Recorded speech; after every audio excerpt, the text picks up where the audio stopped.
really I want to appreciate all of you. You welcome me back. I love Alaska. My father fished in Kodiak, so I always had this connection as a kid, even though I never got to go, that I would be able to have a sense of coming to this vast, big space. And that's how I hold all of this. And we always came to winter because we figured nobody going to come sit in a chair in the summer. It was like, they going to happen. So we always choose bad weather to be there so that we could find the ways that bring us all together and come in. So I really want to support Dawn's connection here. We have new moon, right, which is today, and then we're moving to the 8th. So you have this 8-day span where what happens in the flux is that as we get closer to certain magnetic influences, we have more receptivity, more availability towards conscious alignments.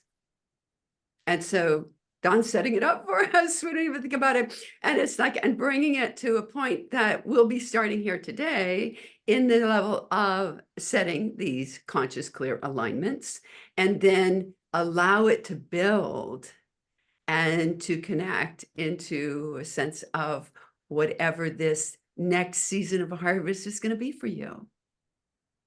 The surfing and energy is strong here in Hawaii, and it's also, we're just completing Surfing Olympics.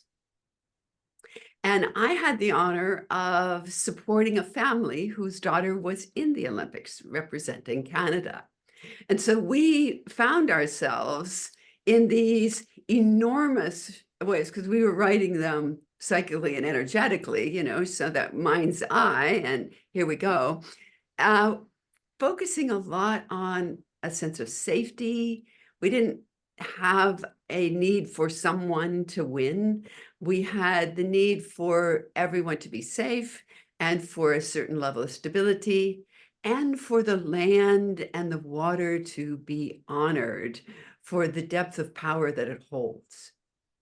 So when Dawn and I were talking, and she was saying that just this feeling of how many cross currents were going on and how many new levels of power were being introduced to her tribe, powers that maybe weren't quite used to. It's like a confrontations of death, confrontation of sickness, of life changes, of family going to college. I mean, all the different levels that we have to go through where there is a new influx.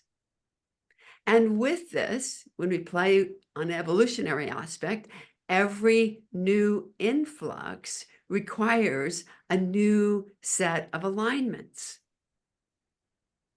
So if you've ever been on the wave, you're constantly having to balance yourself to a larger force. You're having to understand that every wave is different. Everyone that comes in, so every day is different.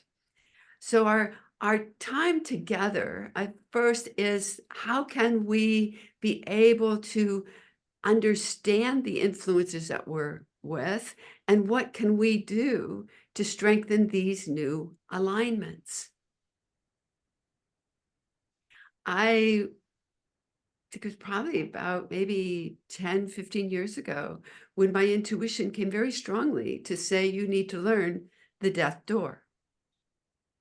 Does that mean I'm going to die? I mean, it was like, no, dear, you're not. You are going to be here helping the alignments of those that are passing over. It's kind of like a gatekeeper. You recognize, you stabilize, you help people get packed up for their journeys. You deal with those that are left behind, that are lost, with that destabilization. And it was so beautiful. When you go to ancient teachings, death is the greatest teacher, because it tells us nothing is forever. It tells us that at the end of every day,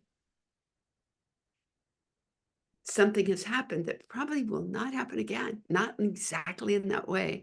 And a new aspect of life will appear. And what I found in this was the finding the strength to stay in the moment I was in, to be able to be with people in intense emotions and connections without trying to change the wave, without trying to make it different or make it better, but more, how can we be comfortable? And that's the time that we're in right now. When we reach to our anthropologists, our scientists, they say that the time that we're in is putting the kind of stress on our body that would have been if we were four-legged and we become two-legged. We learn to stand up. Tremendous level of strength and new muscle formation, new bone formations that have to be basically aligned so that we can do this. My mother she was one of those walk 3 miles to school girls. But she would tell me how she would, when they would go to town, they homesteaded way in the mountains in the Sierras, that she'd ride in a buggy wagon with the horse for 3 miles. Do you know how still and quiet that is? I actually went back and here was this beautiful stream that they were going along. And so that I'm whizzing by this stream in a car, only being able to reflect from a very narrow aspect of memory in me, what it would be like to go that slow. So we have this quickening, we have this speeding up. That's what the chaos is, that we're not necessarily able to either track the influence that we're under, or that it's overwhelmed. There's just too much. So when we come to the idea of what does that mean, we have to be recognizing that we're building a new nervous system, or not. And we are basically being asked to align in a new way to time, to space, to connections. And all of this, again, requires this level of alignment that we're standing in new moon and we get to go to the Lion's Gate, that would allow us to acclimate and attune not to the latest and greatest of what's coming down, but to what is right for you. Many of these kinds of influxes of shifts and changes are forced upon us. You find that when you try to make a call and get a real person on the other line, it's like you got a machine that is telling you to push this button and that button, and you get to the whole button pushing deals, and then they say, oh, I'm sorry, nobody's here, I'll call you back later, right? This kind of thing that leaves us with a sense of a little on the helpless side, a little irritation. And what do we have to do? We have to figure out ways around it, or we have to learn the systems. So that our brain is acclimating to these new frequencies, these new systems. I mean, you can go to almost any system and recognize the amount of pressure and change that's happened. Just look at our diets. That the influx of chemicals after World War II was tremendous. The aspect of chemical nation, where we hear about the sense that our body is in such trouble that we're going to reach these chemicals to save our lives. So we're not saying it's all bad. We're saying that we have to find the right use of what works in you and in your body. So here we are addressing the chaos, this cross currents of information that said, I always moved this way to do it. And now I've got this influx, this new energy coming in on me. And it's like, what's my brain going to do? What's my body going to do? Well, until I'm able to digest it, it's going to go into some form of overwhelm or closing down. Here's the problem. We don't heal when we're closed down. We need a certain openness in our energetic field in order to embrace just being here now. That if closing down is not our option, we can choose to the influences that we want to play in. And to whatever we're learning, we serve the consequences. So let's take a nice big breath in our heart space. Nice big breath.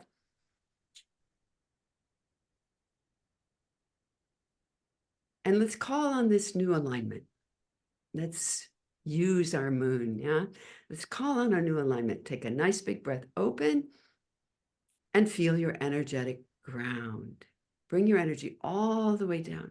We've acknowledged from A to Z the kinds of shifts and changes that have been upon us.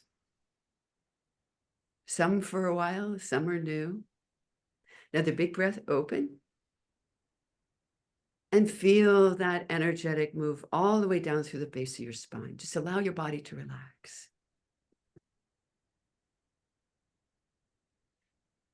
With all these influxes and cross currents and riptides that can pull us into frustration and irritation, the teaching brings us back to one point. Your only place of power is here. So how do I get here? Well, the most popular is to breathe, right? To just take a nice big breath and check in.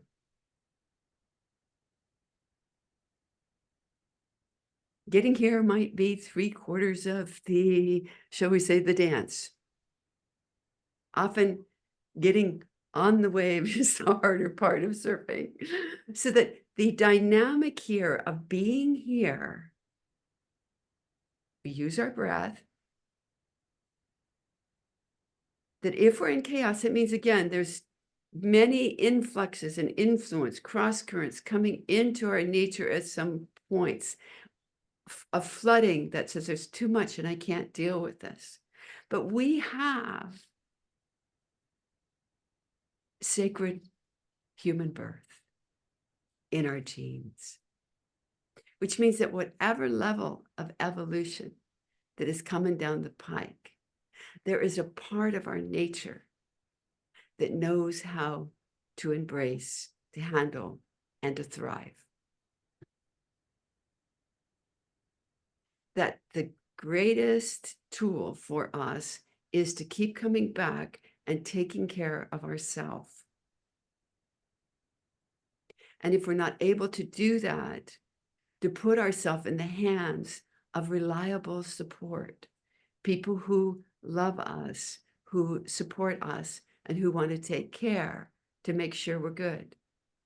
Not to take away our independence, but to build a basket of support,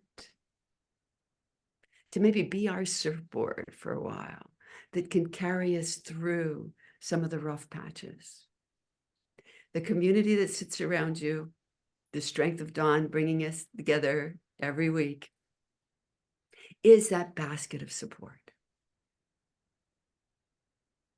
So we come back to the understanding that the only place to be is here. And that when I'm here, I have to address what's taking place in my psyche, what's going on. That often, because of our human nature, we will look to what's wrong. We will look to things that we feel are either controlling us or that are out of control. That means we're in reaction to what is happening in our world. When you step on the spiritual path, you recognize that part of this initiation is recognizing how to use your reactions, not to not have any. Right? We're not out for sainthood, but to be able to express the level that how do I use the strength of my reaction to my advantage? How do I use the situation I'm standing in to learn and to grow? So we look for easy tools that we would remember, that we would be able to come back. That's why we said, okay, breathing is good. Yeah. If you're holding your breath, your energy is going to be stilted. It's not going to move. You're basically a little on the frozen side. So we breathe, we take a nice big breath, then we come back to joining our mind and our feelings, right? The motor force of our awareness. So the questions that I want to have you take with this being in the moment is, what am I feeling? And what do I need? What am I feeling? And what do I need? Now, why would this be important? Your feeling body brings us back to your motor force. We're not here in the mind choosing that we should be feeling this or we should act like that. We're not talking about projecting the perfect person out into the world. We're dealing with what's going on with you in this moment. And so that when you come back to how do I feel, we're not looking for the right feeling. We're not out to control your feeling body. All we want is what I call a locator button, needing to know exactly what is your experience in this moment. And your being able to name it connects your feelings and your mind. Now we're congruent. That often there's not even a need to have to explain yourself. It's just, I'm feeling really frustrated. Right there, all my energy, even though it may be undulating up and down, it's like, I don't have to explain why I feel what I feel or what's going on if I want to be in the fast lane. What I found is that I always find out what's going on, but it's like, it doesn't have to be something that I concentrate to think that if I fix the feeling, then I'm going to be better. That was a phase we went through, but things are faster now. So I've identified what I feel. I feel frustration. Now, what do I need? Now I can move to what do I feel? What do I need without any kind of having to analyze, process, or figure out. I can just come in. I'm frustrated. Okay, got it. Now I know what my motor force is doing. Now, where are we going? Right? I'm the driving the car. Where are we going? What do I need? That when we first introduced this first to myself, because I learned this thing and then everybody else comes along and I like company, so we're all going to learn it together. It was very amazing to hear that naming a need was really hard. We heard a lot of blank spots. We heard that it's not safe to have needs. I'm fine. Thank you very much, right? So that it was a closed system unto itself. So that when I'm speaking what I need, it's so that I can know what it is. It's an act of strength. The first thing that happens to me is that once I name what I need, I can come to a larger support system called my spirit, the power of my intention, the strength of my intuition. We're lined up now. And all the force that was going into my frustration, which usually means I'm hitting my head on the wall really hard, is coming to a sense that I need clarity. I need to get through and talk to this person. Now, there may be no instruction sheet on how this is going to work. This is where what we're lending ourselves to is the strength of our intuition, a deeper power of alignment. We're driving the car. suddenly from being in reaction, that's my frustration beating its head against, thinking that if everybody around me would change, for God's sakes, I could be a clean and clear lady. I have it all made. No, that the energy of this undulation in me, my cross currents, is now lined up with what I need, which makes me available to hear my intuition, my guidance system, and my alignment.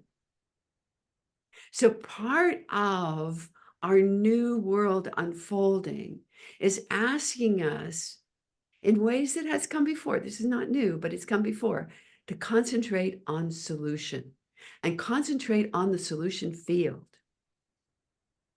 If you find it interesting to sit down, take the whole thing apart and put it all back together and see if you can get it to go, or we could just go buy a new tuner. Right? So that the dynamic that we come to is be able to have a sense in a much stronger way of what currents is moving me and how do I come in alignment with that. If I got to get over all this frustration and act like a good girl and not say anything and just be all cool and fine, more than likely I've put a blanket over a lot of my power. If I take my frustration and go blast somebody that was supposed to be helping me, basically I've ground all my power through another person. And it probably made an enemy, right? So the next time you walk in the room, you're not so popular and they're not so interested. If you ever blast somebody and you walk in the room after, they usually protect themselves. They close their energy field. You get written off. You are the source of the gossip for a while, right? So that when we're coming back to our spiritual training, utilizing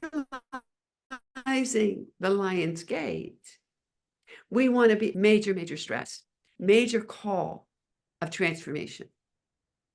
When you hear about it in some of the ways that language put it, we can put it in a Buddhist language. They say you have a golden age, a silver age, a bronze age, and an iron age. You know what happens in iron age? Everything rusts. And so that out of that, in the Iron Age, which is considered the lowest, it's like the sense where I always liken it to being the 4 a.m. in Waikiki. And it's like, and so you have the ladies of the night coming home to get some sleep, and the meditators and the runners are just waking up. It's a time where, especially now, because we're stepping into what we call a mini little golden age, meaning that there are alignments available for us to awaken in all of this. And the challenge is greater than ever. So all of you sitting here, you don't shy away from challenge. You're just learning a new way to drive your car. So we come back to the sense of acknowledging that there is a tremendous level of shifting and changing in the air, and it's going to get more. That we come back to who are we and what do? We said, be true to yourself. And what that means is that you can choose the influences and the energies that work for you. You can come to some of these evolutionary focuses. Most everybody I know now has some kind of iPhone. I'm sometimes sitting there, I was in the 19% that refused to get a fax machine or any of that. I don't need that stuff. I use it, just pick up the phone, right? All of that. But, you know, we grow into it. So here's this deep sense of listening. We're saying the key is to stay grounded in the moment. Be willing to know what you're feeling. Even if you're not feeling anything, even you come in and it's like, I'm sleepy or I don't feel nothing, meaning you're numb, that we need to have a gauge of what your motor is doing. If we were back to our surfing analogy, we would need to know what's the wave. We learn to read it. We read it through our gut. We read it through this deeper space of knowing. Now, I'm not introducing anything new to you, but I am reinforcing things that are essential. You will go out and do what you need to do for you. I personally know you're going to be fine. The key is, how much stress are you holding while you're fine? And can we take the power of this cross currents, disconnects, riptides? Can we take the power of this and use it for your evolution? And the first piece we acknowledge in Spirit Training 101 is that we move out of our overt reaction, acknowledge what we're sensing, and use that for our alignment. What do I feel? What do I need? I was working with a young woman who was highly traumatized, real difficult things that happened in her childhood and through her life. And she came to say, I'm done. I can't do it like this anymore. When I gave her this, what do I feel? At first, she was afraid. She said, oh, well, I'm going to feel this, all this trauma and all of this pain and all this stuff going on. She said, I don't want to feel. I worked hard to be numb. And it's like, I said, you'll have to figure out this sense that if you're feeling a pain directly, it's now. If you're thinking about a feeling that you don't want to feel, you're actually in what we call an emotional memory. Something that happened that makes me not want to go there again. The problem we have in the sense of continuously pushing away our power that we got lost in from experiences of the past is that it affects our physicality and our health.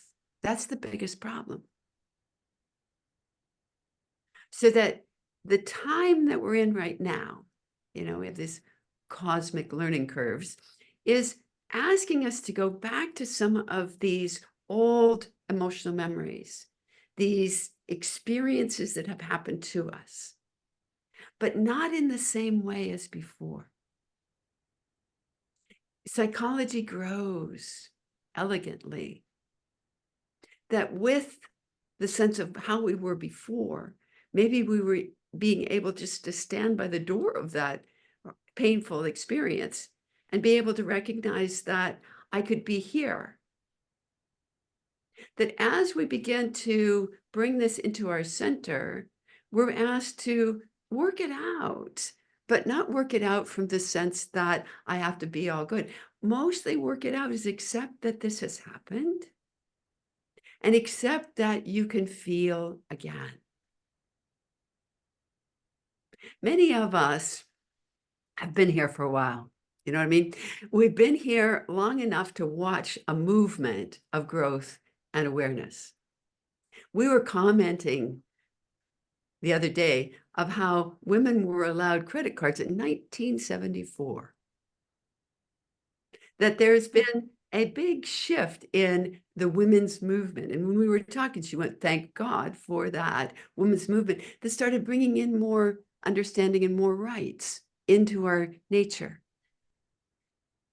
That when we came to the sense that we would have more rights, we also had to recognize we have more responsibilities and more ways of being autonomous and more ways of being connected. So that this learning curve of us being here went from a point where we maybe had a real sense of no power, right? And most of us have this on some level, to a point where there's an opportunity for us to start recognizing that we have more autonomy. And so we get to watch movements. Dion, Melanie Beattie, she was the one that started Al-Anon and the support for partners that were alcoholics. What do we do with that? She said that when she started in the 70s, there was no support for nothing. Everybody just winged it and worked it out and drank coffee. that she said, you come now, here we are. There's a support group for everything that you could dream up. She said, if there isn't one, you just look online and you'll find one. So that we've changed in our ability to not hide our pain, not run away from something that we can't feel.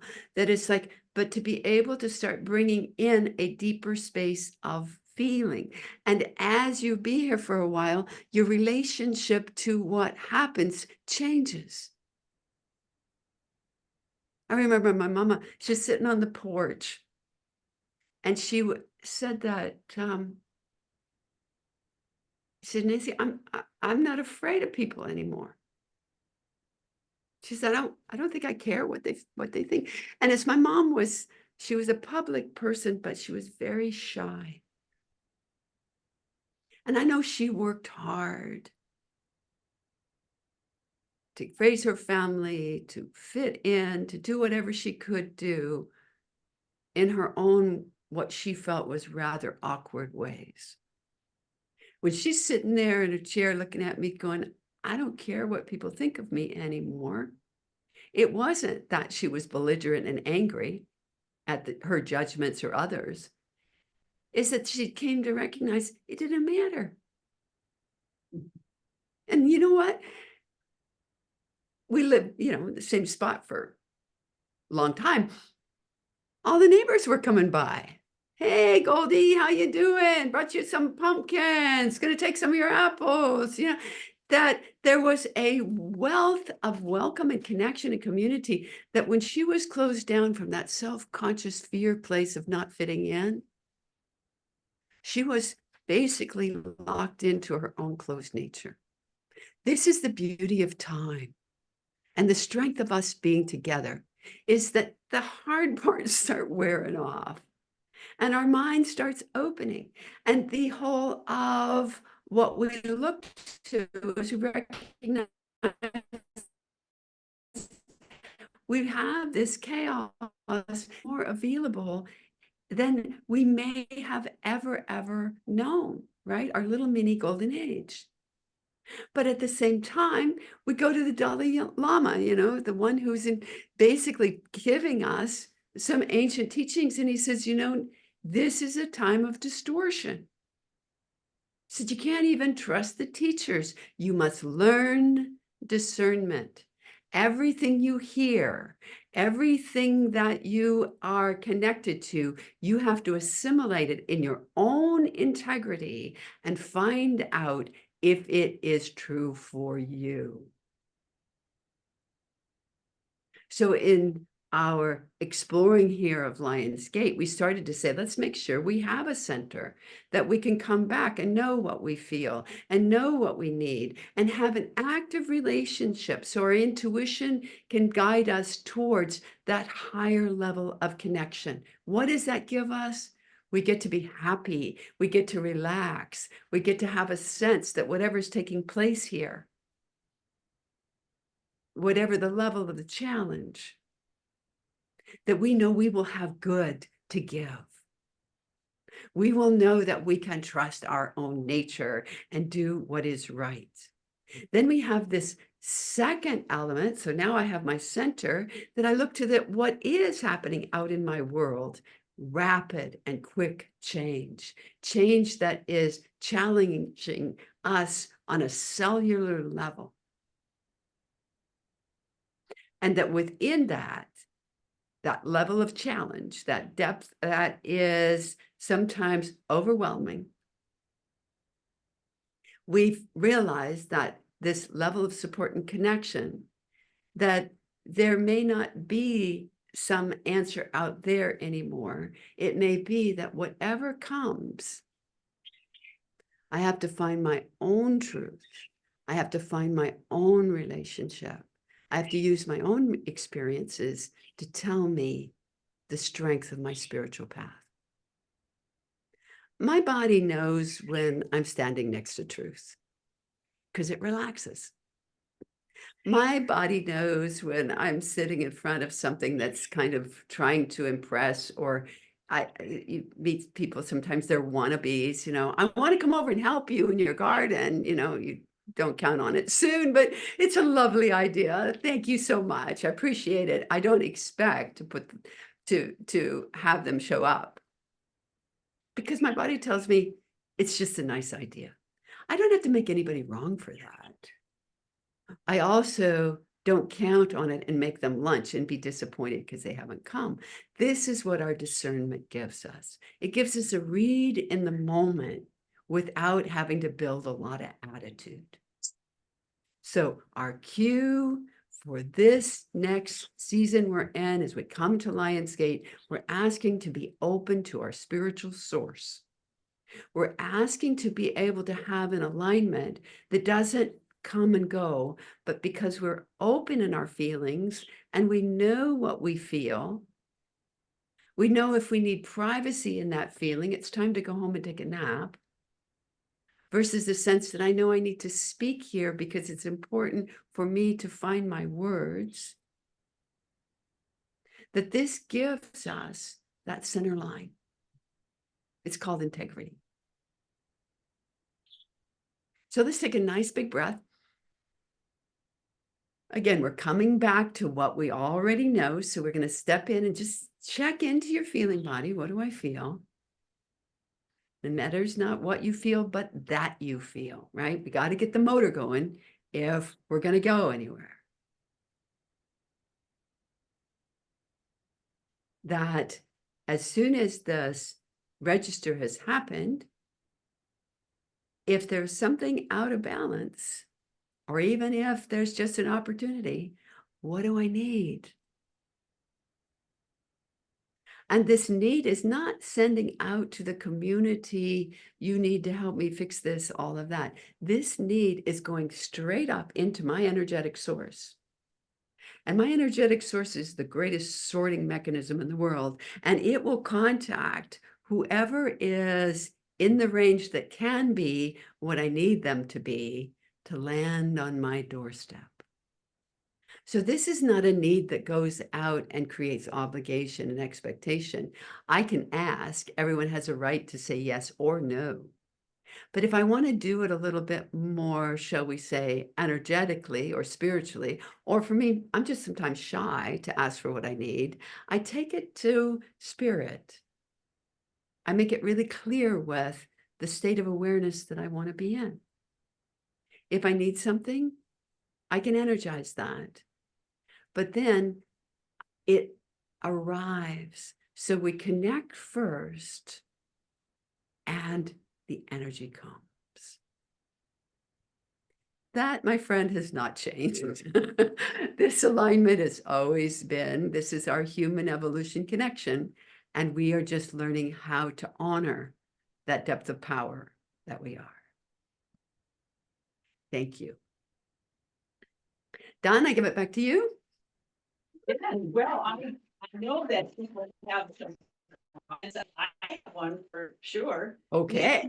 You are an amazing teacher, and I really miss the fact that you don't come to Alaska again, but modern technology has certainly brought you here to us. So thank you for saying yes to that. And our topic, I just love your metaphor of surfing the chaos, because that's what a master surfer has to do. They read every aspect of that wave coming in, whether it's riptide, low current, magnetic waves, all these things. And that's what's coming at us right now. Everything, right? Mhm. Every condition of the ocean, the vast ocean, is coming at us right here and right now. So using that as a metaphor is brilliant. Thank you for that. I got it. Would anybody else like to comment or have questions for Nancy? Oh, we have Jillian's over here. You probably can't see her because she's over in the corner. I'm just curious, how is your garden? Well, we've been getting good rain. And so Errol and I focus on flowers this year because we're home and they need a lot more water. So that our whole world is in blossom right now. It's so beautiful. We gave up on trying to grow food because we found that the farmers market does it much better than us, and it's a lot easier. So we got Yes. trees growing. Errol is constantly, I mean, that's his playground. So he's up there 2, 3 hours a day, just being on the hillside. So it's our refuge. We are so grateful we have it. Well, you do live in paradise too, so I love the metaphor. In fact, Dave is here and his wife Melinda, who just made her transition, they are master gardeners. And it was so, I always sent them the little Instagrams that says, yeah, my, for $300 worth of seeds and all this, I got a bundle of spinach. Right, by talking about the farmer's market, but it's got to be a labor of love to Absolutely. cultivate your own food, for Well, sure. we're really working strong here to support our local farms and growers, because when COVID first hit, it was a rude awakening that we couldn't survive without basically people sending us food. We were like maybe 80, 85% food dependent on the mainland. And it's like, and so there became a big motion to preserve our farmlands rather than build houses on it, to get the support of farmers. We've got a lot of things in our legislature that is giving to the small farmer to be able to help them build and to take care of them, because it's a rough lot. I mean, it's like they go through a lot of different kinds of, shall we say, cross currents just to get that spinach on the table. So Well, you're a lot support like, your local farmer, it's like, yeah, and you're a lot like Alaska too. Oh. We're dependent upon the barges to show up yeah. because we're not connected as the lower 48 is, for sure. So you have some of the same challenges that we do. I always remember the story in Kodiak where you'd wait for the barge once a week to get the milk, it's like, here you go. So, yeah. Anybody else have some comments, or here, Leah, she's over here. Oh, I just wanted to thank you for sharing everything you shared. And I love the thing about your mom riding to school in the buggy by the river. Mhm. And now you drive. And I just love that comparison of, that's like the chaos, the driving, instead of just slowly walking upon the earth and slowing down and Mhm. taking the time. And now it's a discipline. I mean, back then, you didn't get anywhere, a horse moving was better than walking, it's like, and it was interesting because we were driving by the Jesus River, it's like, and so you could just feel this little stream and its communication and connection. And I thought, what would happen to me if I walked that 3 miles every day? I mean, it was like, it's not really practical. Right. It- We don't At have another time. level, I'm glad my mama did it. Right. We miss so much. Yeah. Of just nature. And so what island are you on? What part of the We island? live in Kailua, Oahu. Oh, you do, okay. Yeah. I- Right in I- the middle of the Ko'olaus. It's like we're surrounded by mountains. Beautiful. Yeah. I was just in Kauai and it's so pretty there. Oh, yes. Our Not garden super up. island. I haven't been there in like 15 years. I was surprised it really isn't any more built up. So Well, that was, we had a couple hurricanes, and the community of Kauai they really do work on maintaining the preserving of the lands, and we got most of the people over here. uh-huh. Yeah, Well, thanks for sharing. Do you have a website or? we Yeah. do. Tell us if you could, Nancy, about what you offer and how people they can reach you if they get their Wednesday email, then your address, and that's how these people joined on Zoom too. That's all there, but your address and your website is on there. But please share with us what you might offer as far as like classes or even your services as a psychic counselor, which I know you offer also. Yes, I do private sessions, and so we connect on the phone or Zoom, whatever is appropriate. I book myself in more as a counselor. I like solving problems. I like looking at larger influences that are happening for a person, so that if you know what's influencing you and you can feel your own alignment, you will make better decisions. And that is kind of where my focus is supporting that deeper knowing so that your life can move much more comfortably.